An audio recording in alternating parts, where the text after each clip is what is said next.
Hello everyone, happy Sunday. You're watching another episode of Blank Canvas. I'm the voice behind the camera, Erica, and today we have Jenna Malloy on. Say hello, Jenna. Hi. Jenna has a company called Paints and Pans, and usually decorate cakes, correct? I do a lot of things. I consider myself a fine artist, and then cakes is also one of my mediums. Well, so what are you working on today? Today I have my friend Neptune here, my furry friend that I'm doing a watercolor painting. I do a lot of pet portraits, and my main medium is watercolor for those.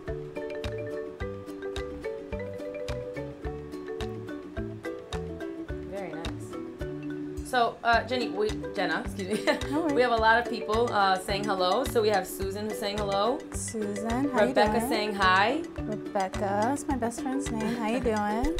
Lola is saying good morning. Lola. And we have Lulu, who was on yesterday, saying hello. Hello, Lulu. Welcome back. Nice to see you again, Lulu. Yeah. Deborah said it looks beautiful. Thanks, Deborah. Yes, I agree. I'm sure her papa will love it. Paul says, so gifted. Looks beautiful. Thank you, Paul.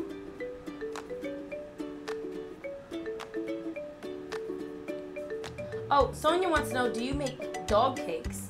I have made a couple dog cakes, actually. I've done some dog cupcakes in which the fur was piped on with frosting, and then I've also done a pug, like kind of to scale birthday cake for my friend of her black pug Rue that I think has an image on my Facebook and website. We have Van who's saying, oh, how beautiful. I love it. What a talent. Good job, Jenna. I really like your painting. Happy Sunday, everyone. Thank you, Van. Yes, and happy Sunday to everyone who's watching. Suzanne wants to know, do you take orders? I do orders for pet portraits, or I've done people portraits, or even if someone gets a new home or is leaving their home, if they'd like a portrait or a watercolor rendering of their home. They've been giving us gifts during Christmas or for birthdays. So all the information you can find on my website.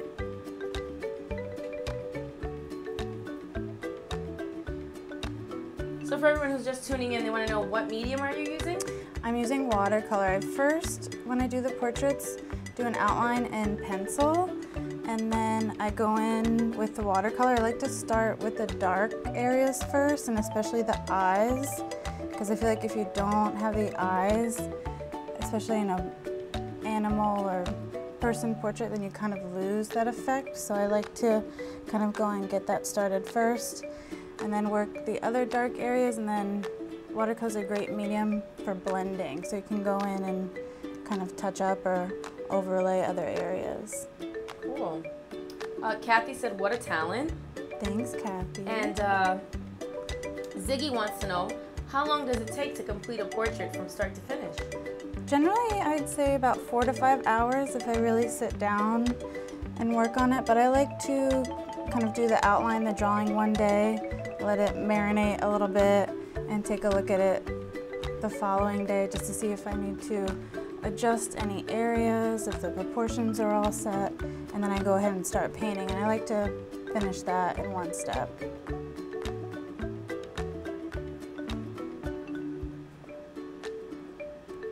Oh, Rose says, beautiful work. Thank you, And Rose. Margie wants to know, where are you located? Where's Paints and Pans located? I currently live in Portsmouth, New Hampshire, just about an hour north of Boston, but I did live in Brooklyn for about 6 years. I went to Pratt Institute and then lived in town for another couple years, and then headed a little bit north.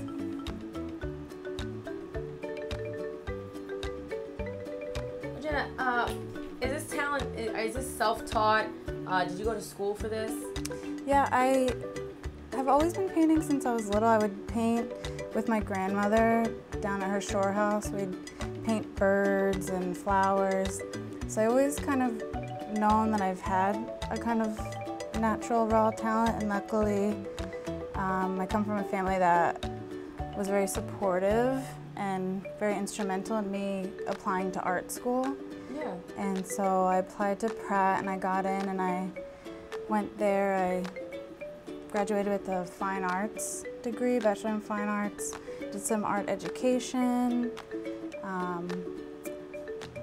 But I'd like to think that I also had a lot of desire and talent going in, but then Pratt definitely helped expand that and expand my horizons.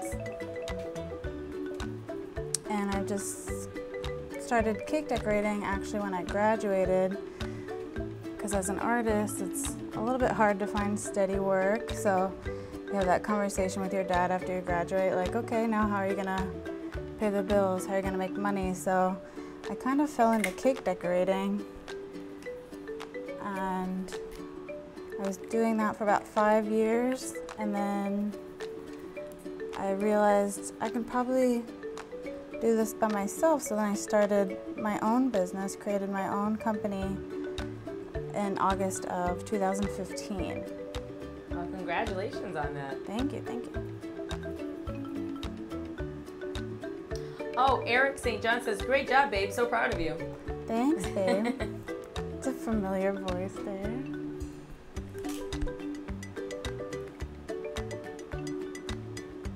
Supportive boyfriend. Ziggy wants to know, were you on Cake Wars?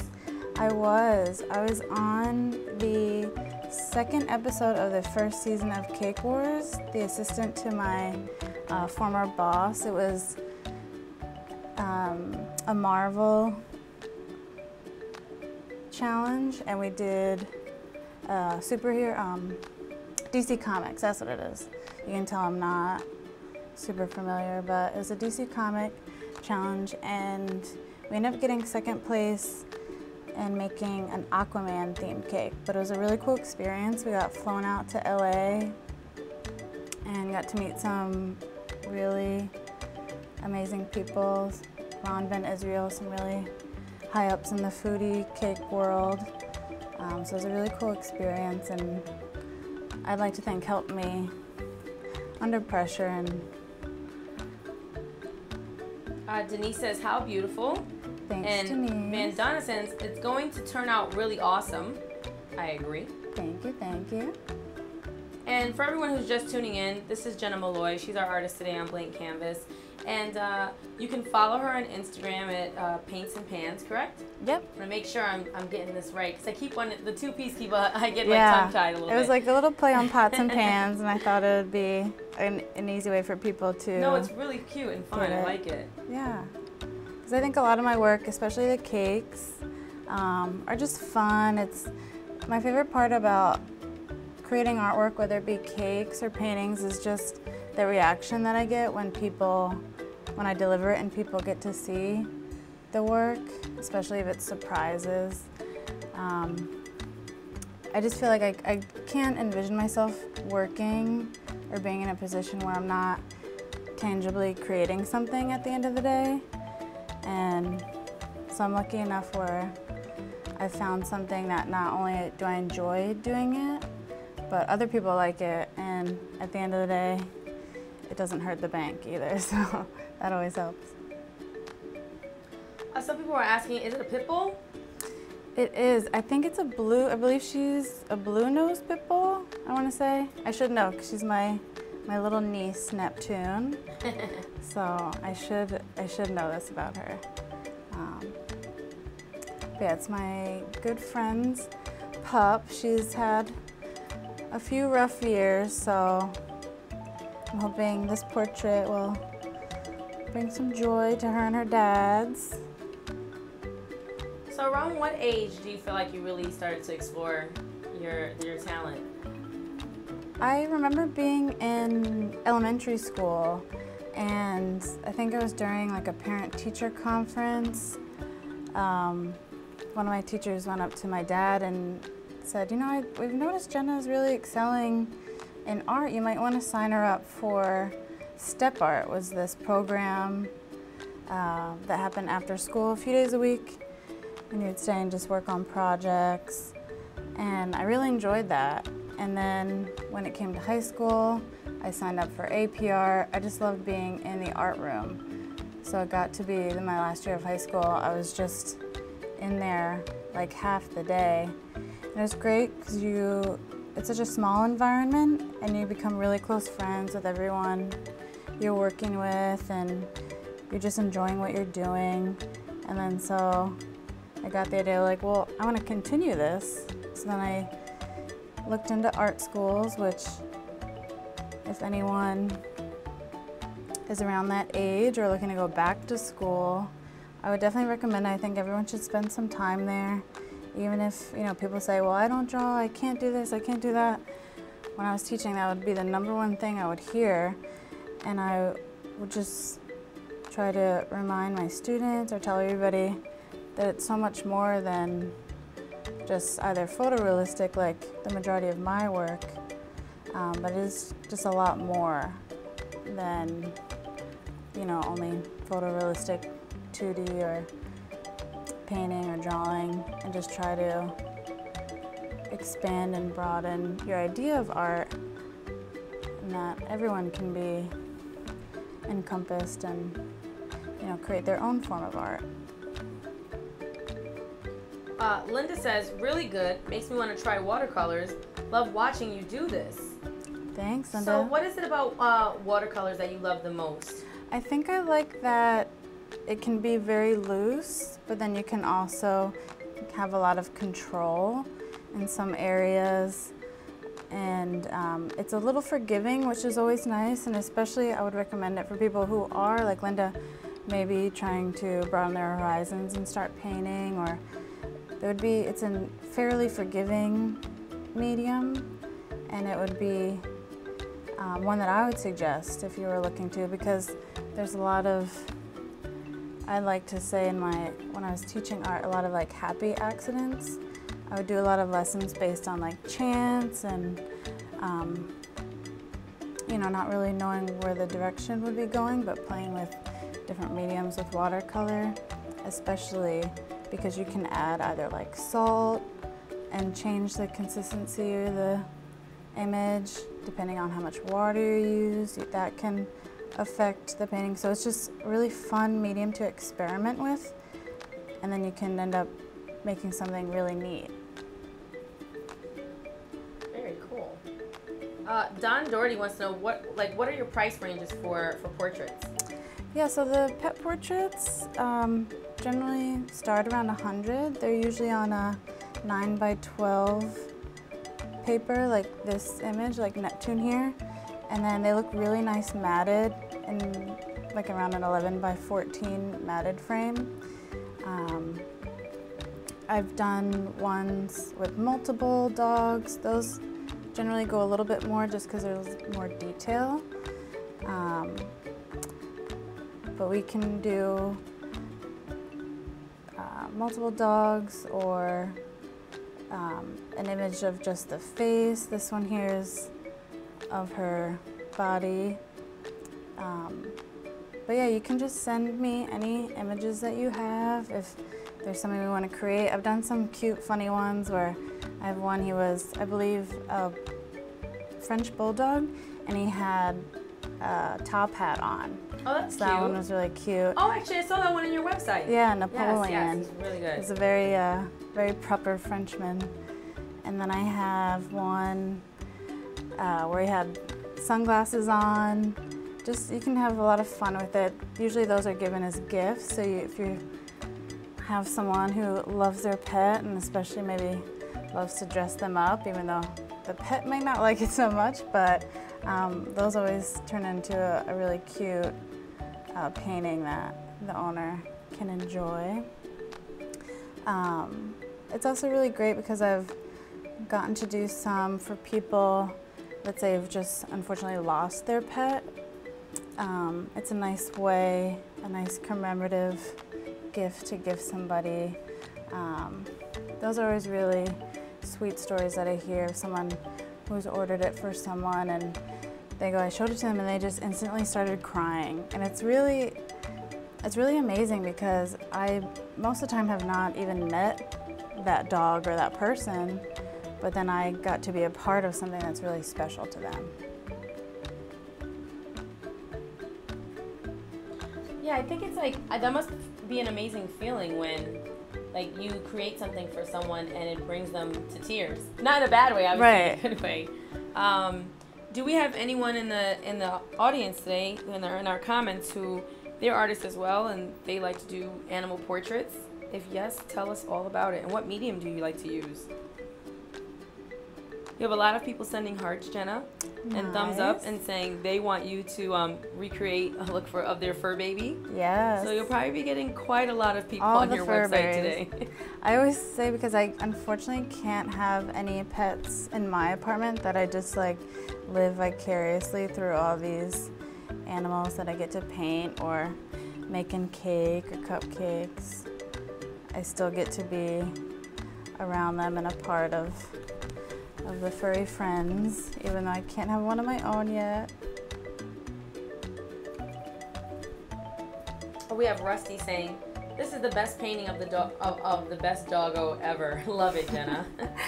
Thanks, Rusty. Yeah, she's a pretty sweet girl. Andrea says, "Love, love, love this art." Thanks, Andrea. And Lulu wants to know, have you ever done a painting that you didn't like? I think I have. That has happened, but I would have just redone it. That's happened before. One portrait I literally had to do 3 times until both the owner and myself were happy with the image. So fortunately that doesn't happen too often, but sometimes if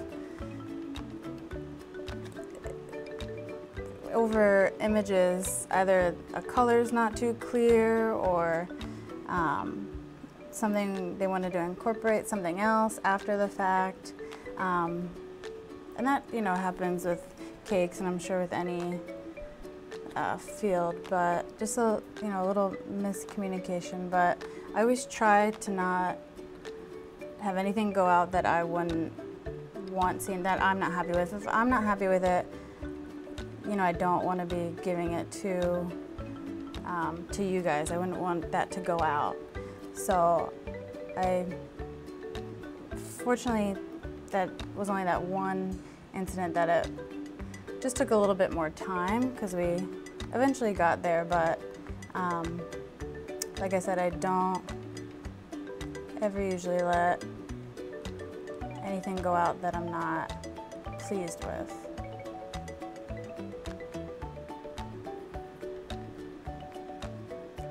But since I work primarily with images, with photographic images for these pet portraits, that arose. But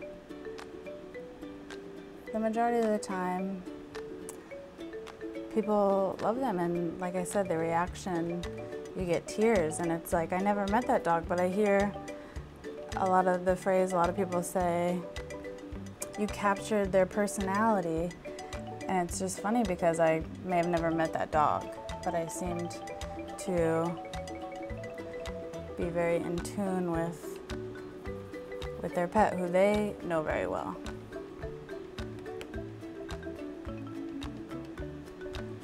We have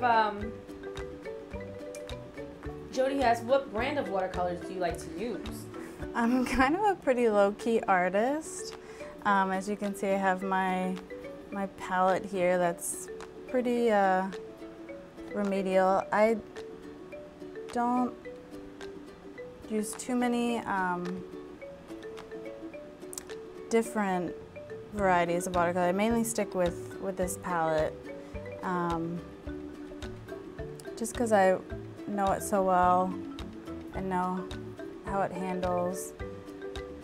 I started originally doing the portraits in pastels and charcoal and pastels on like colored paper, but then I've kind of gravitated more towards the watercolor over the past couple years, because I believe I probably first started my first portrait 3 years ago, just as a gift for a friend, and had posted it, and then I got requests for more of them, and just kind of led me into watercolor. Though I just liked the overall effect better.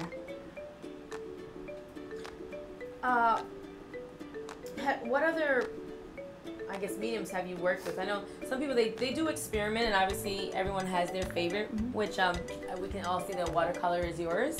But have you ever tried like oil painting, acrylic? Yeah, I haven't really done oil painting since college. I did like it, but it's hard to do if you're just at home, which is primarily where I work. That's my studio. So there, you know, some flammable materials. It's not great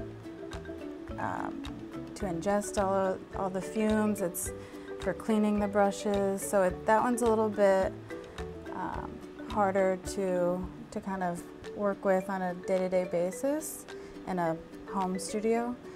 I do work in acrylics, like some of these other images I have here, some personal artwork. And they're nice because they dry very quickly. And there have been a number of times where I've painted something, let it sit for a little bit, I'm not crazy about it, so you can just go over it and you have essentially another blank canvas. And then I've done a lot of work with charcoal, which I really like because I like the blending effect in charcoal, similar to watercolor. I like to just use my fingers with that, even though, you know, the oil is sometimes tricky from your hands, but I just like having the sense of control over a medium.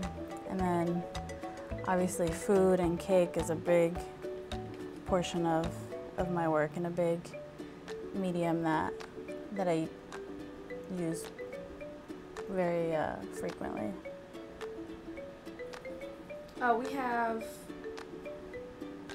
Regina who's asking, how much time have you spent on a drawing? The longest time I've spent on the drawing has probably been, I'd say around 8 hours or so. And I wouldn't say back to back, but in total, I would say like 8 to 10 hours is probably the longest I've spent on any kind of two-dimensional work that I've sold. It's funny, people always get the question like, how do you get in such detail? And I'm just like, I have really tiny brushes. That's what I rely on. I just love getting all the detail in, like on this image, like on her eyes and her tongue. And I did a portrait recently of a golden retriever, Molson, and he has a black spot in the middle of his tongue. And when I gave it to the owner, they're like, you got his black spot. And it's just really rewarding when people notice the little details and can recognize them. And I just enjoy really recreating the image as exactly as I can.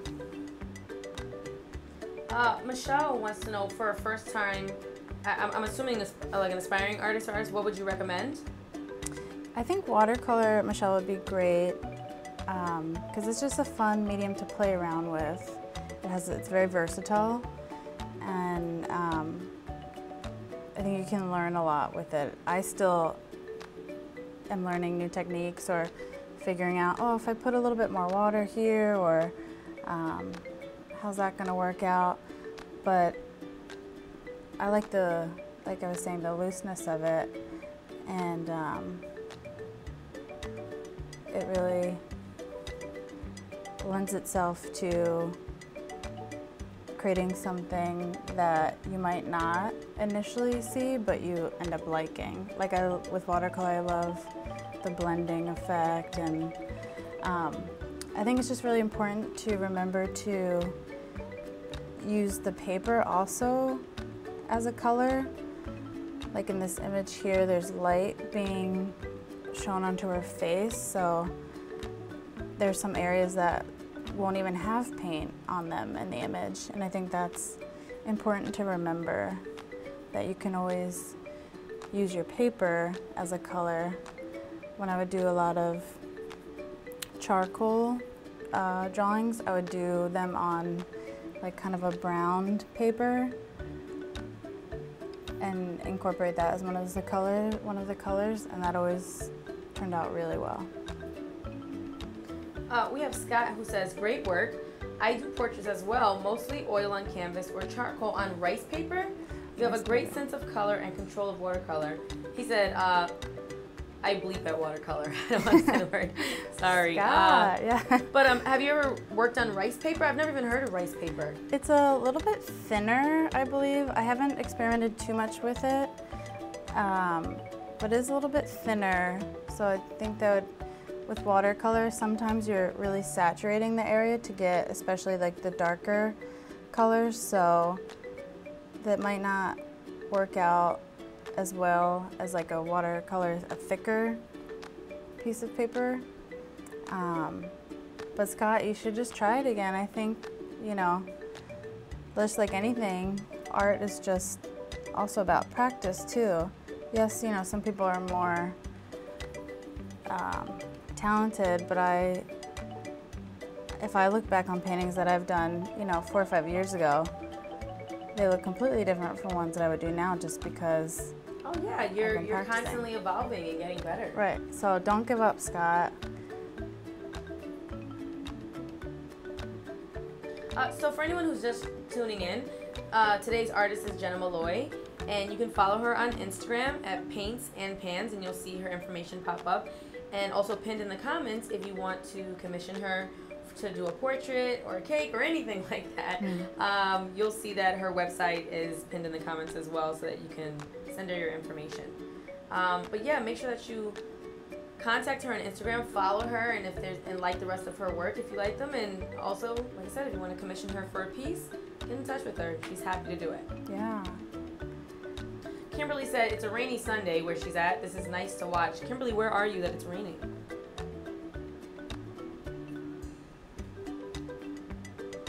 Well, rainy days are perfect for painting, Kimberly, so I would suggest getting out those brushes and some paper. Whenever I go on vacation, I always bring just a couple paint brushes and a little book, because there's always there's always a potential to be that rainy day where I'd like to just sit in and paint. Yeah. Have you ever become like so obsessed with a piece that you're working on? Like you just can't walk away from it. It's like an all-day thing. Like you're like, I can't even eat right now. We have some artists who come on and like I've become like become the artwork. Yes. They become the art and they just can't let it go. They can't put the paintbrush down. Well, that's a funny thing about art, because essentially, I mean, a piece could technically never be done. It's up to you to decide, okay, this is, I'm gonna stop here, this is a good spot. I have had things, especially in watercolor paintings, because there's such a layering effect that you can do. So the next day I'll look at something and I'll be like, that's supposed to be black and it's not as dark, so you can keep going and layering over it. But then you just have to get to a certain point where you're like, okay, I'm done now. Because essentially you could keep, little editing different parts of it, and then you just have to say, I have to move on to the next thing. Yeah. And generally these orders, I get a lot around the holidays. Yeah. So I have to make sure that I manage my time well, which I'm, in true artist form, not very good at time management or cleanliness, all those kind of things that come along with, being an artist. But yeah, in that regard, I kind of have to say, okay, this one is good, it looks good, and get it sent out before before Santa comes, so.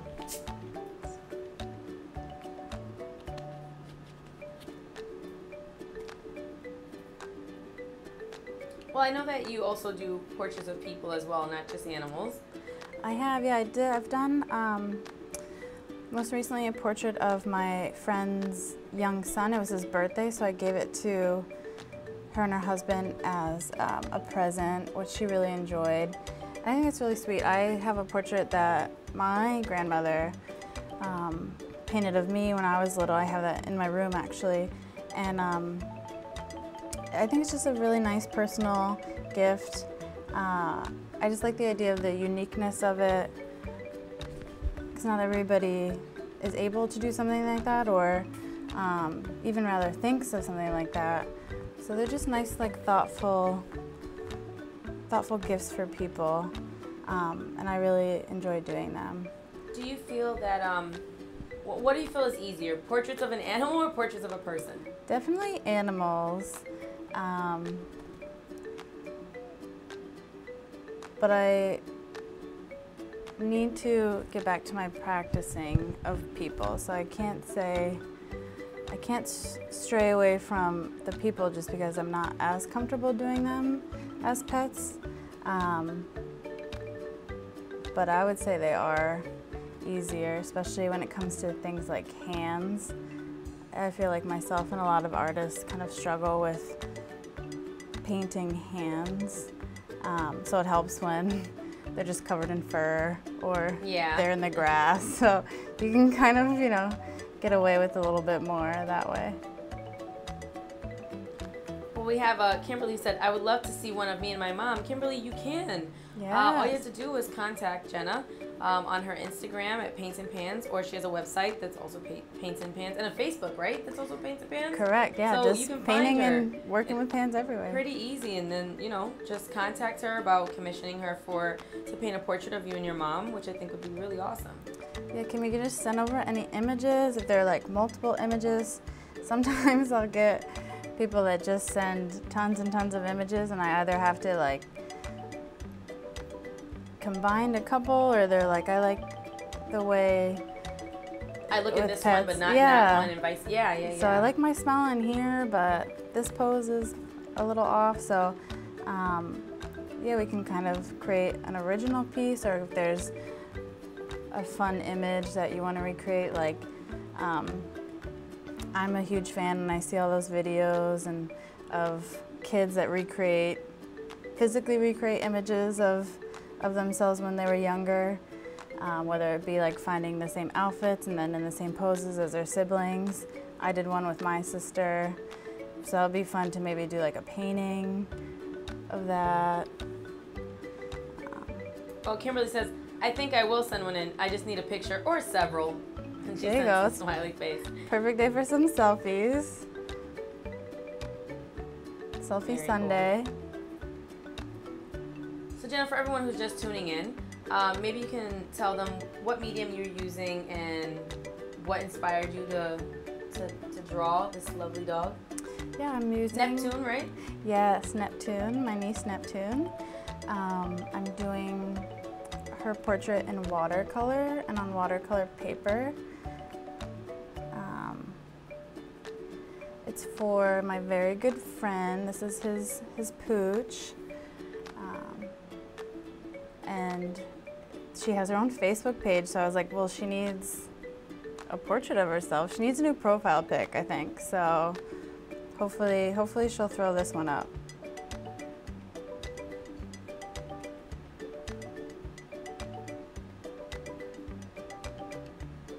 Well, we have Marty who's saying awesome. Luis who's sending a heart. Thanks, guys. Yeah, a lot of people love this. It's so lifelike. It's crazy. Thanks. Yeah, I know. This one especially seems to kind of jump out of the paper, which is the ultimate goal, I guess. Just try to get it to look as realistic as possible, because a lot of my work is photorealistic, so each painting is kind of like a little challenge. How accurate, not perfect, because I don't want to say that word, because that's always a kind of a tricky word when coming to art, but I always just want to get it to a good spot that resembles and pays, you know, either tribute or really brings out their character.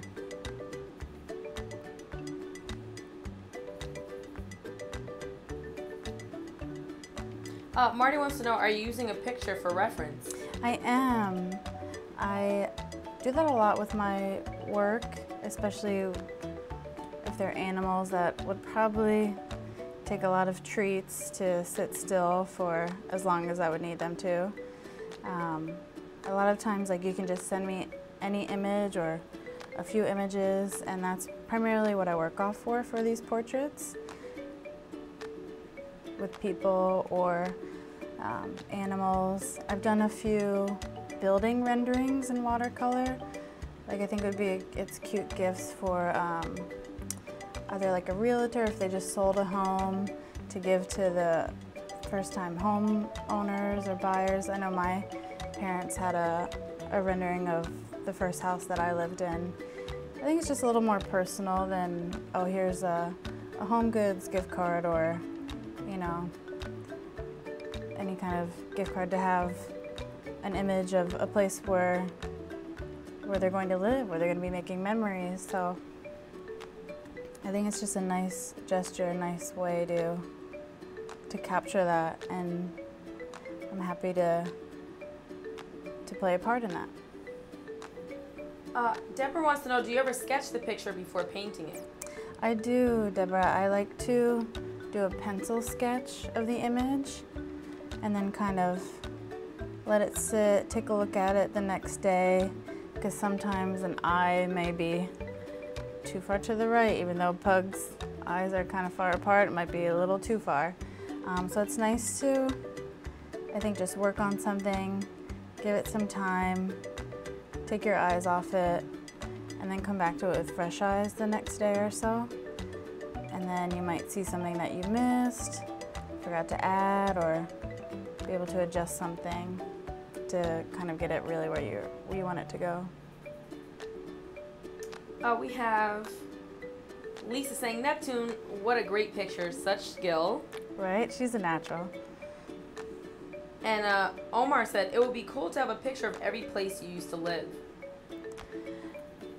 That would be a good idea. I'm now in the city and I can check one off my list of my lovely dorm room where I lived at for 4 years at Pratt. But yeah, that's what I enjoy doing. I kind of feel like sometimes I kind of brand myself as like a family artist. I've done like a birthday cake someone got for her fiance, and then I did their wedding cake, and then she got pregnant, and I'd done her baby shower cake, you know, and then it's like, oh, if you get a dog, I can do a pet portrait. When you buy your house, we can do a rendering of your home. It's just kind of a cool way to be involved in someone's life and their family, and help them, you know, create things that'll last with them, and, you know, share some memories with them. Melissa wants to know, do you ever use blender markers or paint pens? I don't generally use those, because I think I'm not very familiar with the blend markers. I have used paint pens, but more with like signage or more like calligraphy based work. Those work really well in that area, but I think as far as details and range of color and blending, things that I tend to focus a lot on, those might be a bit of a challenge. We also have Melissa saying, wow, this looks great. My daughter loves to draw horses. She just did a drawing of our dog and colored it with blended markers. Have you ever painted a horse?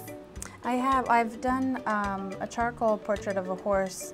I believe his name was Rain Man. He unfortunately had passed away, and the mother-in-law of the owner requested I do a portrait for her. So that was a nice way to remember him and commemorate their time together. We have Deborah who wants to know, what brand of watercolor do you use? I think this one that I have is it's Prang. It's like a very, you know, basic kind of paint that you can find at like a Michael's or anything like that. So you don't have to be like intimidated by all the brands or mediums out there, because I sometimes feel like going into the store. Like I went to Blick yesterday and they're just aisles and aisles of you know, different kinds of paint, different brands, and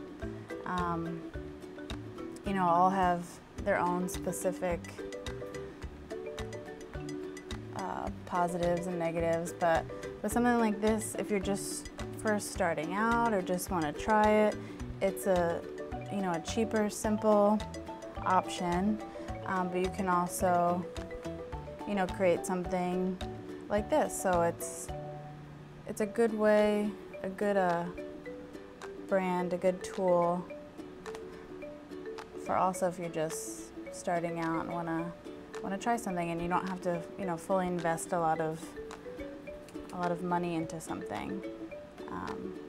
Well, we have a lot of people who are asking about pricing. So everyone, this is Jenna Malloy, our artist for today. You can follow her on Instagram at Paints and Pans, and you can also go on her website, Paints and Pans, and we've also pinned where you can submit your, you know, your portraits and ask her questions about pricing, and obviously she'll get back to you. We know it starts at $100 and goes up from there based on what you send her. So hopefully that does help, but make sure that you follow her on Instagram and check out her website. Yeah, you guys can just send any images. I believe there's a little form you can fill out. I like to know the names of the animals, so then when I post them, when I put them up, I can say, this is Rosie, this is Ellie, and I can just be a part of that. I've shipped to states all over the country, so it's just... For the portraits, you mean? Yes. Not for the cakes? Yeah, the cakes would be a little bit harder. I've shipped like cupcakes in jars before, but yeah, unfortunately, the cakes are a little trickier. I wish I could, but I do some deliveries, but mainly just in the like Seacoast, New England area for any baking goods, any cakes or cupcakes, unfortunately, are a little bit more limited. But I'm happy to do those as well. Well, we have Suzanne saying beautiful, very inspiring. Thanks, and Maria Suzanne. saying yes, beautiful work. Thanks, guys. I think it was Marty who said you can do cats too, right? Yes, I don't want to forget my little feline friends. I've done a few. And they're funny because all those images are they're very much more stoic. And all the dog images I get, their tongues are out, hanging everywhere, but the cats are very posed and proper. But yeah, pretty much any animal I've done. I think I even did one of a frog. Yeah, so if you love it and you got a picture of it, just send it on over, yeah. How much longer do you think it'll take you before you fully finish Neptune? On Neptune, I'd say probably have about another hour or so, because I still have to do the setting, the background, because although she's an angel, she doesn't float too often, so we have to give her, you know, some sort of reference. And that makes sense. She was playing in the park on this day, so we got to get some foliage, some grass going around her. Very cool. So for everyone watching today, thank you so much for joining us on Blank Canvas this Sunday. Jenna, thank you so much for being on. It was so appreciated. Thanks, your work Erica. is absolutely beautiful, and obviously we'd love to have you on again. I'm sure the audience feels the same. Thanks, guys. But for anyone who's watching, this is Jenna Malloy. You can follow her on her Instagram page, which is Paints and Pans. Her website is the same name, Paints and Pans. If you want to commission her for a piece, you can contact her there and send her some pictures, and then you two can talk about pricing and go from there. But everyone, I hope that you all have a happy Sunday, and Jenna, you have a happy Sunday as well. And thank you so much again for coming on. This is wonderful. Thanks, guys. Keep painting. Bye, everyone.